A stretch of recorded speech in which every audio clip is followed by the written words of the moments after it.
Uniform civil code, जिसे आप UCC भी कहते हैं। आमतौर पर किसी भी देश में दो प्रकार के कानून होते हैं, एक होते हैं क्रिमिनल कानून और एक होते हैं सिविल कानून। क्रिमिनल कानून उन्हें कहा जाता है जहां पर लूट, डकैती, हत्या, आपराधिक जितने भी केस होते हैं उन सभी में उसकी प्रोसेस भी समान होती है, सजा का प्रावधान भी समान होता है और सभी धर्म, हिंदू, मुस्लिम, सिख, ईसाई कोई भी हो, सभी के लिए समान सजा का प्रावधान होता है। यह होता है क्रिमिनल कानून।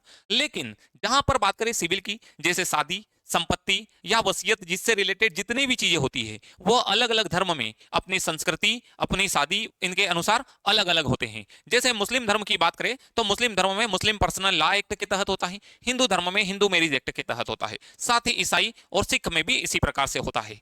अब इन्हीं जो अलग अलग नियम है, इन सभी को हटा करके एक कानून लाना जो कि सिविल मामलों में भी सभी के लिए समान हो, वही है यूनिफॉर्म सिविल कोड। जैसे मुस्लिम धर्म में मुस्लिम मैरिज एक मुस्लिम पर्सनल लॉ होता है, उसके तहत एक व्यक्ति 4 महिलाओं से शादी कर सकता है। लेकिन हिंदू मैरिज एक्ट के तहत एक व्यक्ति पहली पत्नी के होते हुए दूसरी पद से शादी नहीं कर सकता, ये हिंदू मैरिज एक्ट कहता है। अब इसी प्रकार से सिविल कानूनों के भी सभी पर्सनल लॉ को मिला करके एक कर देना, यही है यूनिफॉर्म सिविल कोड, जिसे आप कहते हैं यूसीसी।